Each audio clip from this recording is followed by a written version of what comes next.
this out. Welcome to the In-BetweenMan Podcast. My name is Renick Morris, and today's episode,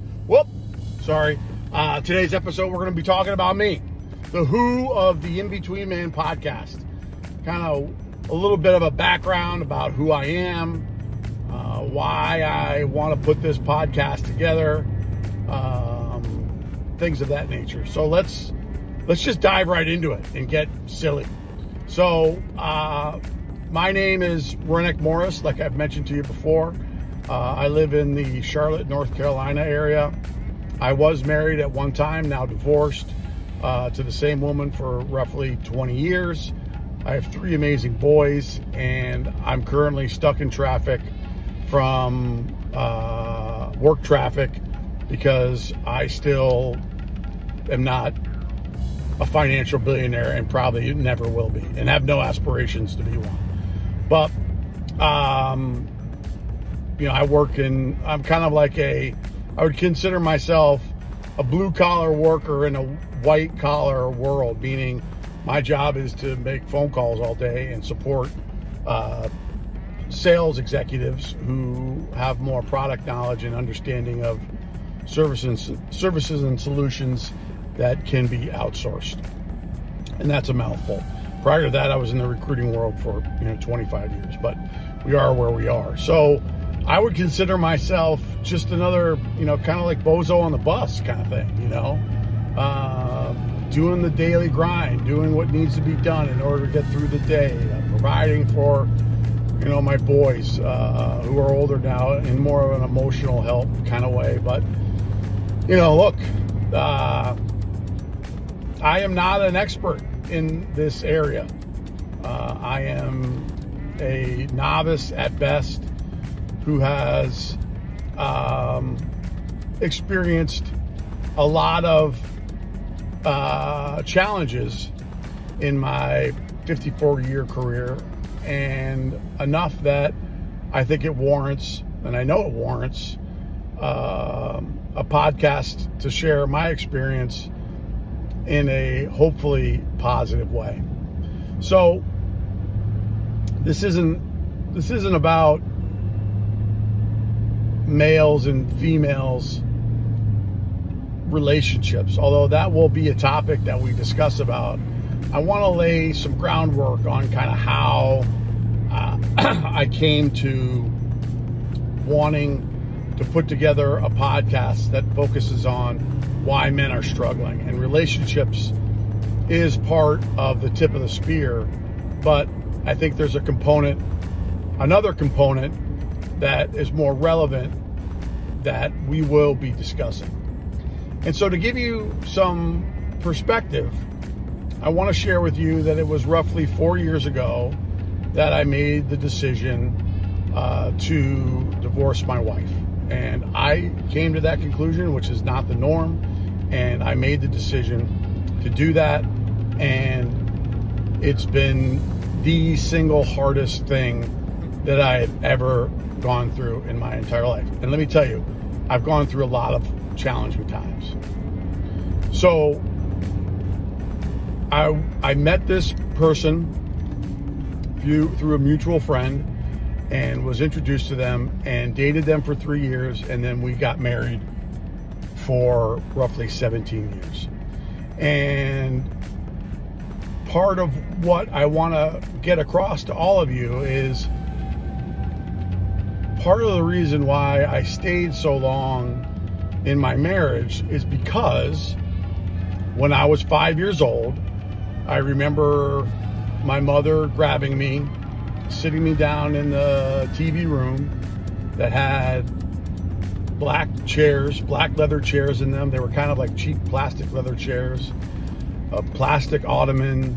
I remember the color of the carpet. I remember the chair sitting against the wall. I remember the armoire that held books and where the TV was, and the bunny ears that made us, dial the channels in so that we could watch sports or boxing or the USA hockey team beat the Russians, like that kind of thing. But I remember very vividly this room and what happened during this conversation. And it was Not a long one, but it was profound, and I'll share with you why. My mother sat in front of me on the ottoman and proceeded to tell me that she, along with her father, she, along with my father, were no longer in love with each other. And that shortly after this conversation, my father was going to leave. And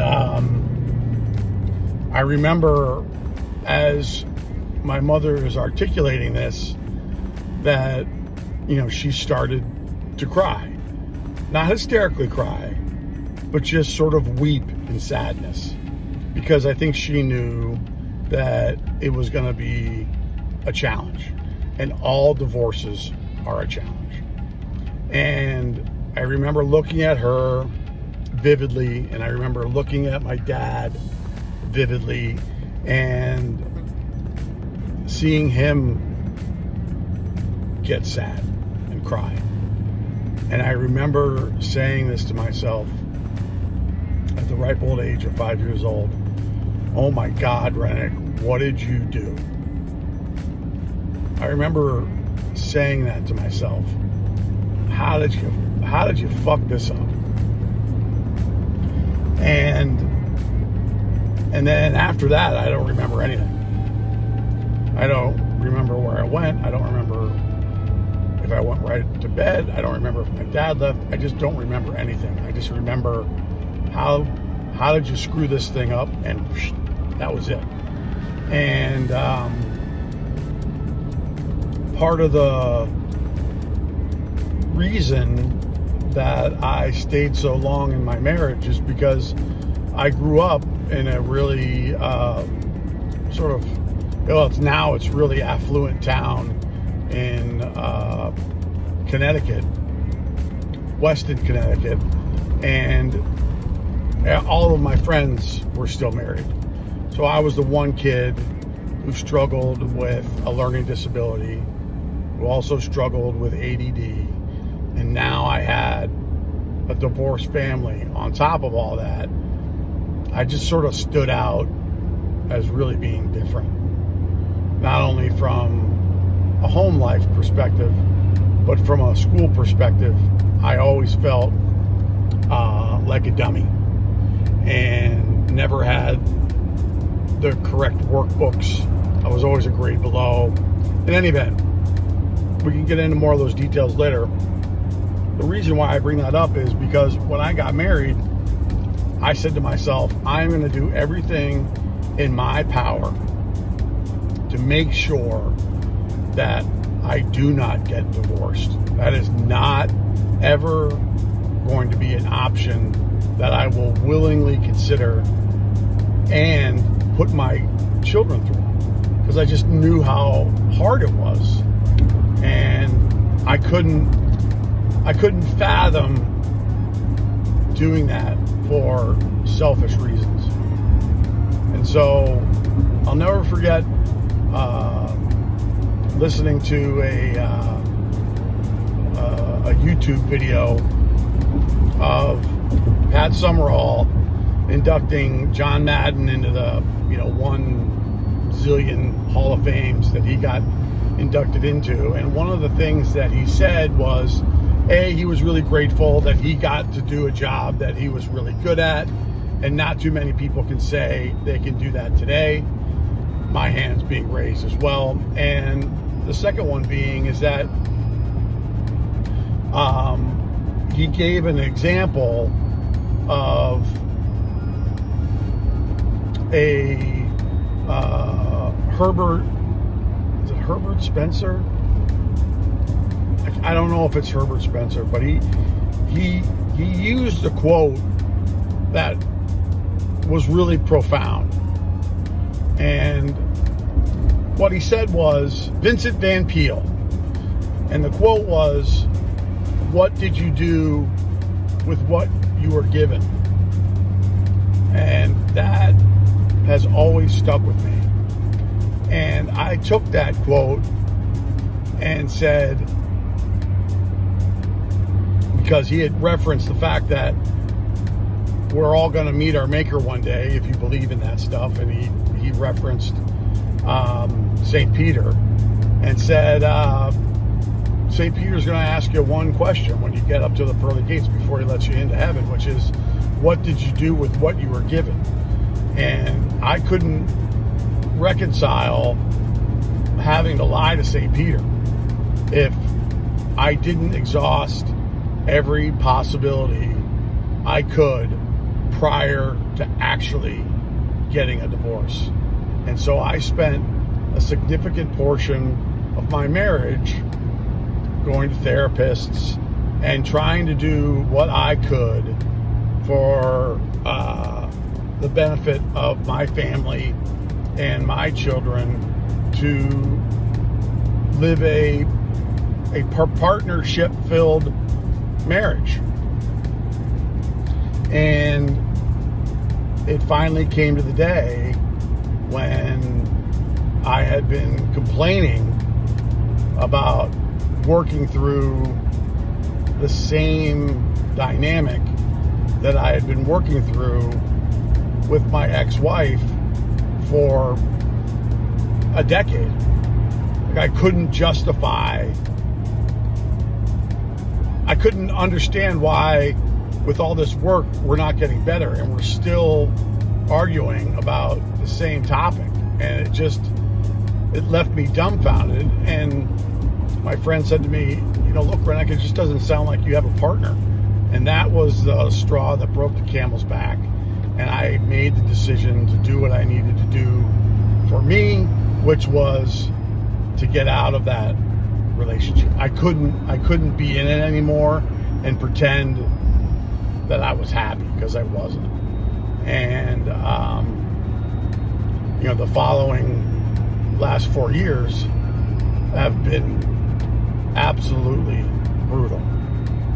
But we'll save that for another podcast or for another episode that we can talk about those dynamics. I don't want to get bogged down in those details and lose focus on what we're trying to accomplish today in this episode. So I want to take a moment and sort of step back into time to my sophomore and junior year of college. In full disclosure, my sophomore and junior year in college were interesting years, because my freshman year, I finally recognized that I had an alcohol problem, a really bad alcohol problem. I had no tools. I was self-centered to the extreme. If it wasn't nailed down, I would steal it.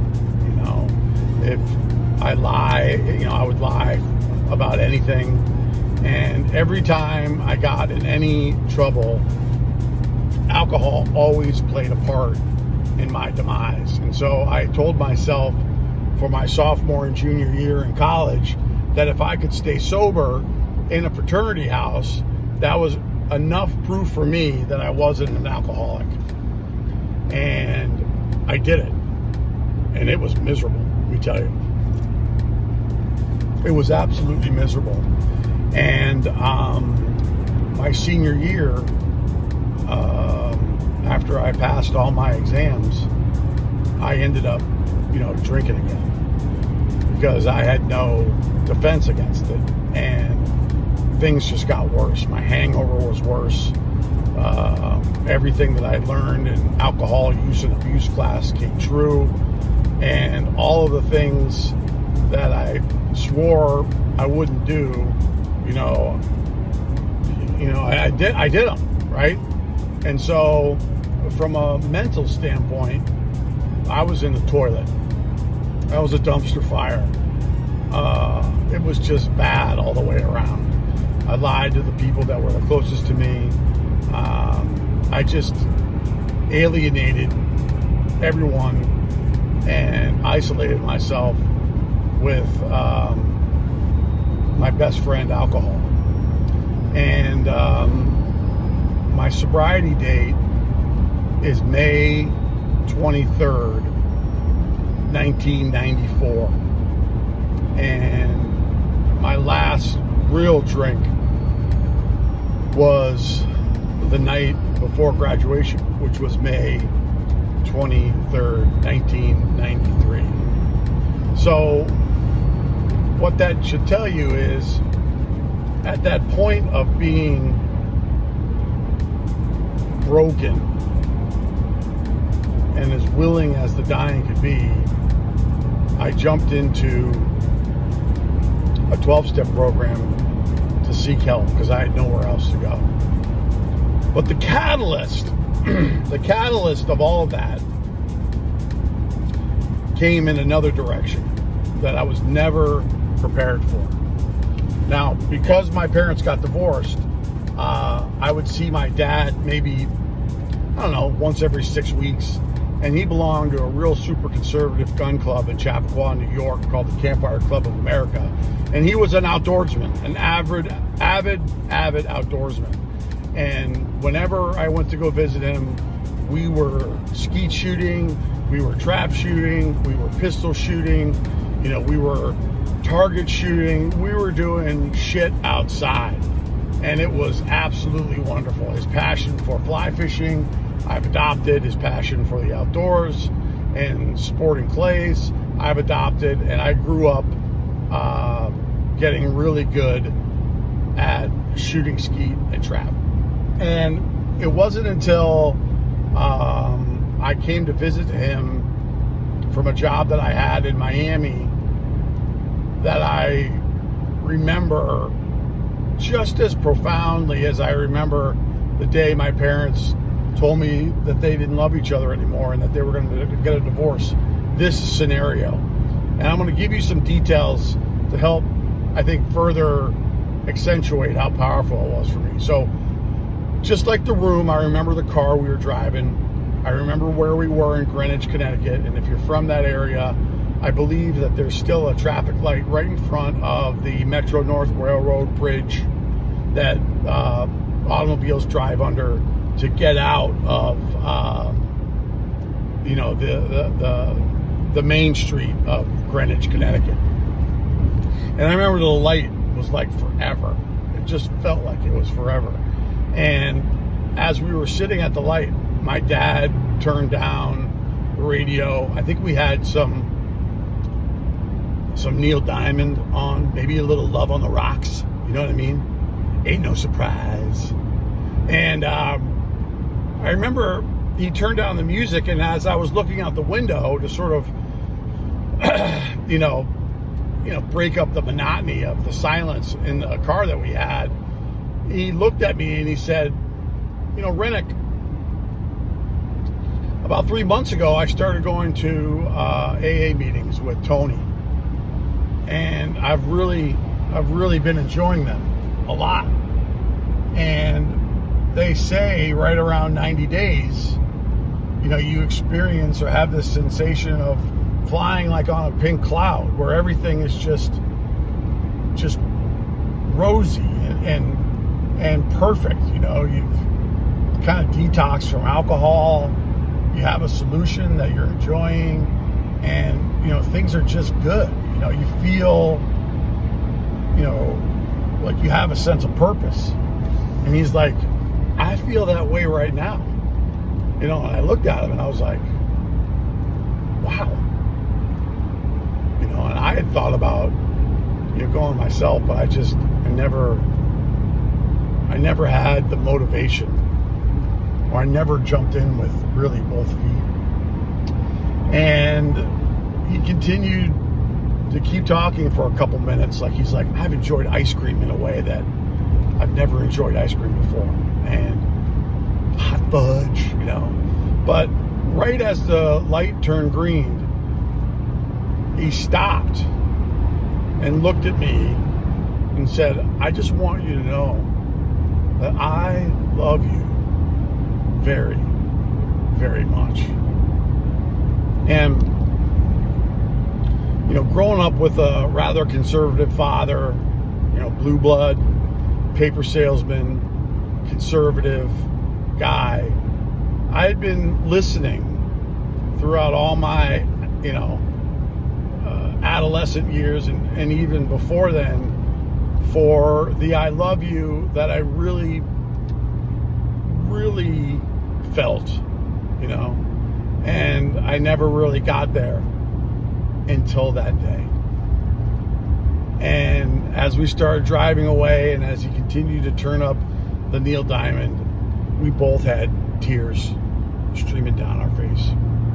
And it was at that moment when I got back to Miami that I was like, fuck it. If he can do it, I can do it. I'm fucking miserable. I got no friends. I'm living in Miami. I want to put a gun in my mouth. And so I started attending the Miami Heart Institute 12-step program meetings at the ripe old age of 24. And I've been going ever since. And so on May 23rd, 2025, I will have 31 years of sobriety. And what I can tell you is that I have grabbed the bull by both horns and committed to getting better because I hurt so bad. The mental anguish, the mental pain, the mental isolation, the insanity of drinking. I just wanted a way out. And the 12-step program gave it to me. And I grabbed a hold of it like a dying, like a drowning person would a life raft or a life buoy or whatever you want to call it. And I have made a conscious effort through the help and guidance of other sober men to try to live a new way of life through the help of clearing up my side of the street, through the help of building a deep and close understanding of what my definition of a higher power is, and more importantly,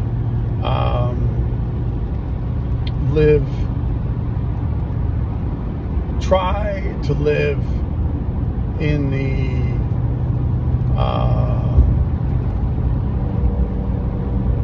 light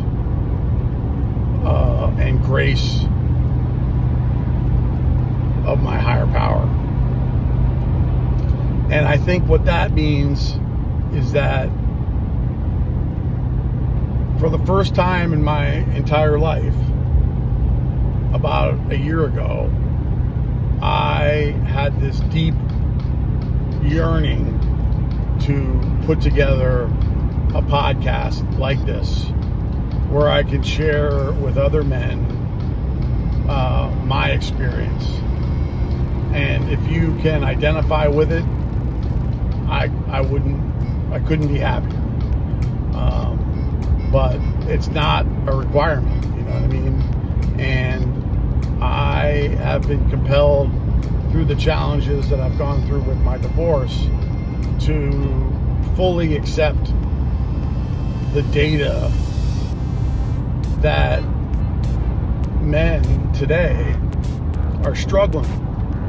And I want to, in the most genuine way possible, try to be a power of example in any type of personal growth for men. And I'm going to try to live that way even today by sharing how I think, I need to overcome,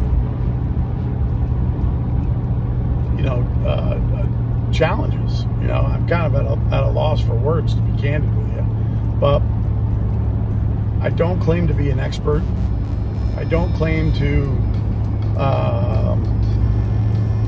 know it all. I mean, if I can just provide one additional piece of content or information that helps one person, I mean, Jesus, that is good enough for me.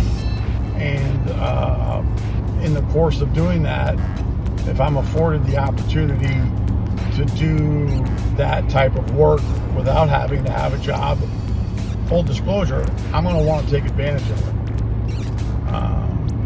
And will take advantage of it through whatever contributions anyone's willing to make on my behalf, because I believe so passionately about it. And I'm also willing to share and want to share because I've never felt closer to my understanding of my higher power when I'm helping other people with having no expectation of it being reciprocated in return. And I can't tell you how freeing that is. And so that in a nutshell is, Renick Morris. And you'll learn more as I share other personal information and other content.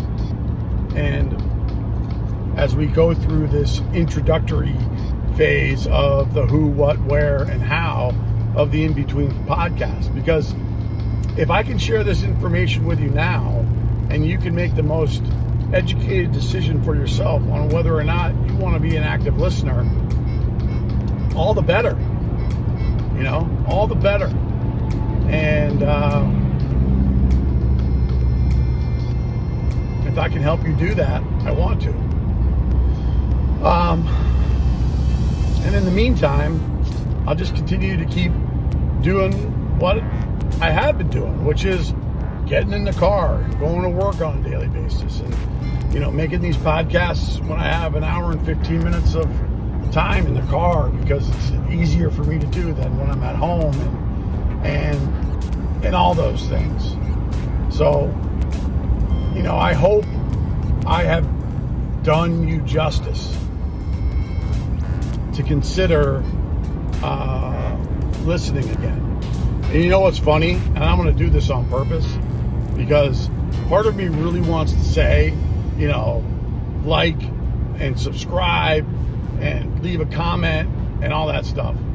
I'm going to try a different approach, which is I don't want you to do that. I want to willingly reverse psychology you by saying, don't share this with anyone. Don't join, right? Don't give, anyone updates on anything that I'm doing, because, it is what it is, right? Let's see what happens there. And maybe it's a stupid idea, but the other component I want to be full disclosure about is I am on and will be on a lot of different social media outlets. I have a YouTube channel where I will share this information via video, and the podcast will share this information via audio. I have a TikTok channel that I use for making fun videos and promoting the podcast. I have a Substack account that I just recently started today. I have a Twitter account.